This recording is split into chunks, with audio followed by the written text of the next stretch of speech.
welcome to Wilson's Fine Woodworking Tutorials. My name is Bill Wilson. I'm a retired shop teacher of 22 years.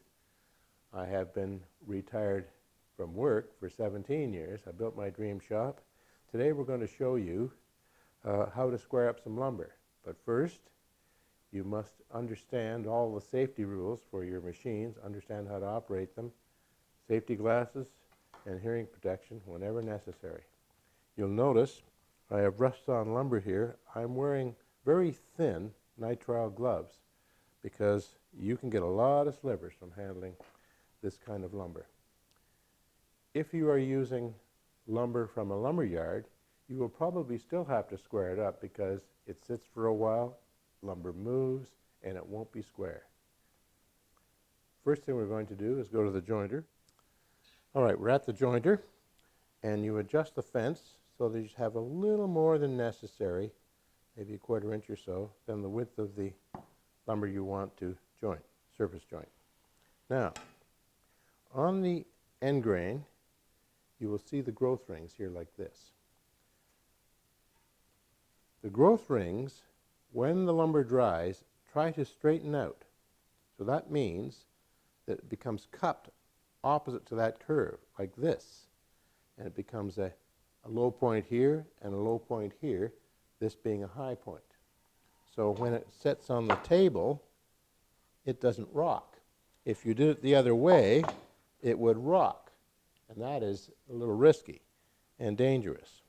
So that's the way it has to go, like so. This side down. What I can't see right now, because it's rough, it's very hard to see, is the grain on the side. So what I'm going to do, this shows the grain on the top going like that, and I'm going to go against the grain for a second, just to show you. So I'm going to narrow it up, and I want to be able to read the grain here. Here's the jointer, here are the jointer knives, and they are rotating like this. If we push the board through, it is cutting into that like so. Now, there is the side that has to go down, and I've just jointed this edge to show you that the grain is actually going up on this edge. So if I push this through like that, the knife is cutting into grain and will tear it open. What I have to do is turn it around so that this end leads and goes through, so it does not tear it open. So that side is down, I turn it end for end, and the fence is now adjusted so that I can put my surface through. I want you to notice where I am putting pressure. I try to get on the outfeed table as soon as possible and then stay there. If you put pressure on the infeed table, you'll end up with a board that has a curve in it. This goes for edges as well as surfaces.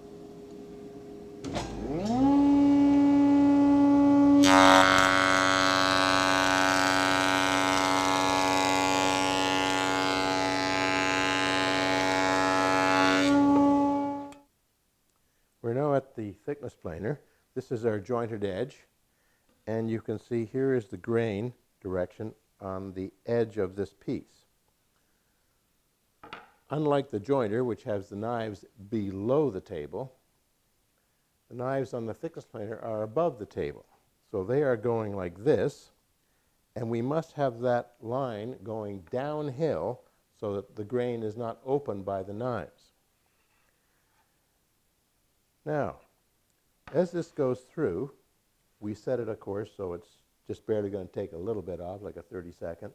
Make sure when you make different passes that you don't put it through in the same place every time. You want to use the whole knife range so that it dulls evenly, as it were.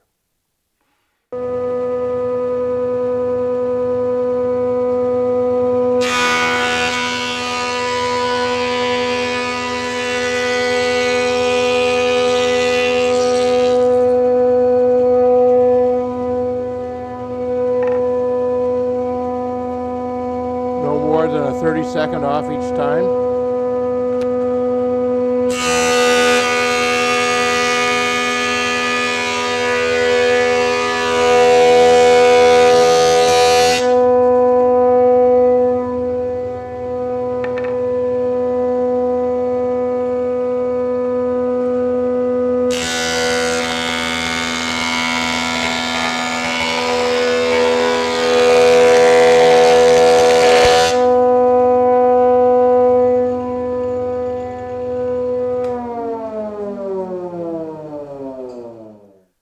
All right, when the board goes through in the thickness planer, something happens that we call snipe. What it is a little bump about 2 to 3 inches at the beginning and about the same at the end. This is because of the knife set, which is in the middle, with rollers on the outfeed and rollers on the infeed. And there's a space between them. And the board moves a little bit. And that's what it's caused by, that space. If you're doing multiple boards, what to do is to have one go right after the other to fool the machine into thinking the board is not ending, and you'll reduce the snipe, like so.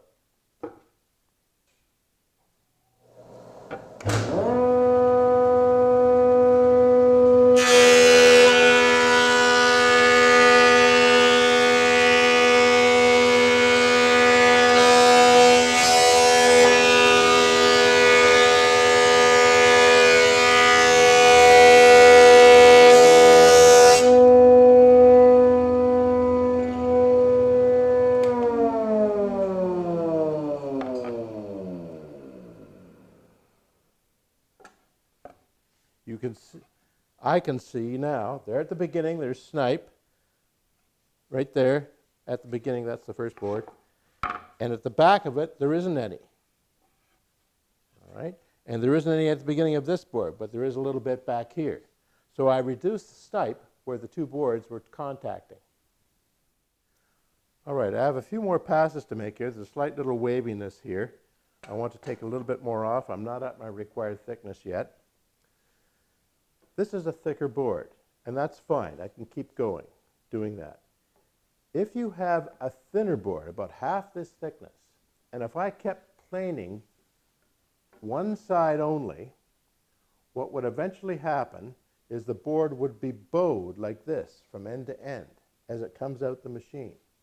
The only way to tell, of course, is to sight down the edge like this. A thicker board is not all that necessary.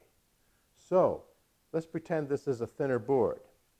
When I come through and it starts to bow, because the grain direction is going downhill, if I flip it over like this, the grain is still going downhill.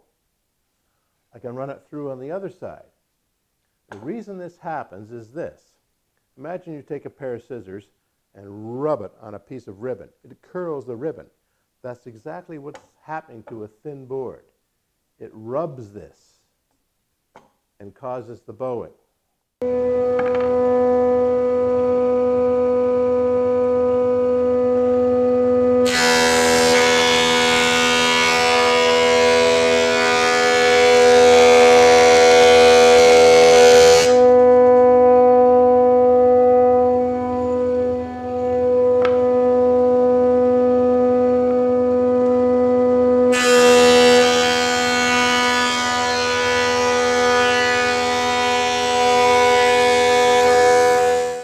The traditional way of jointing is to do one surface and then one edge. The reason I do not do it in that order is because sometimes your grain orientation doesn't allow you to do that smoothly on the edge. If you had a diagonal grain, and I did this side first, and I flipped it, I still have the diagonal grain, and I'd have to joint against the grain. If I do the other surface first of all, I can turn the board end for end and then do the edge. So that is the reason I do thickness planing after one surface. Then I can take care of the edge.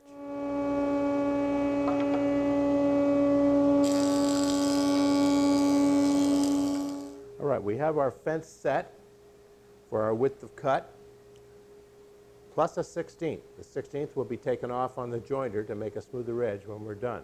You'll notice we're not using the overhead dust pickup so that you can see what's going on a little bit better. I have here my push sticks, and I will not be standing behind the lumber. You never want to stand between the blade and the fence when ripping a piece of lumber due to kickback. The blade height is set so that the gullet is, that's the space between the teeth, is just about even with the top of the piece of lumber. Back up, start it up, and here we go.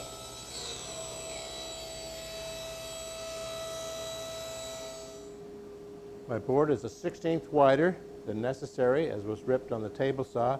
Now I come back to the jointer. I'm going to edge joint and take that 16th off to make the edge smooth.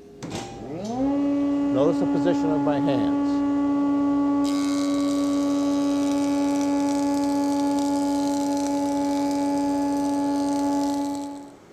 The final step for squaring up lumber is to cut to length. First of all, we need a square end.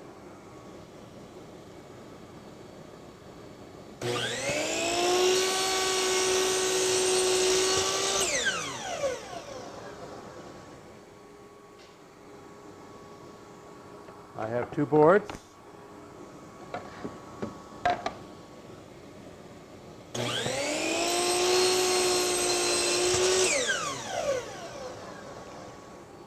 Now I want to cut them to the same length, so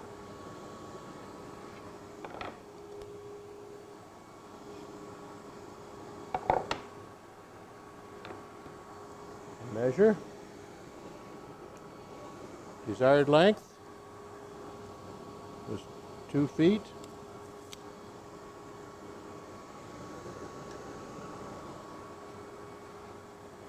Position here. I happen to have a laser, but you could do it with the blade coming down contact.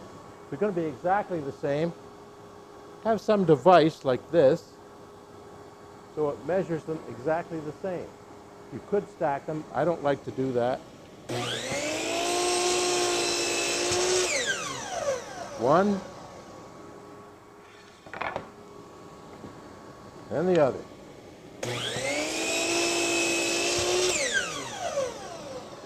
They are exactly the same length.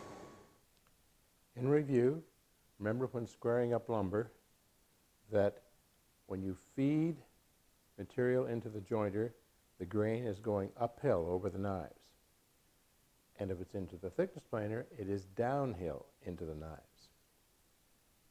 Also, to square up lumber, you must use a jointer.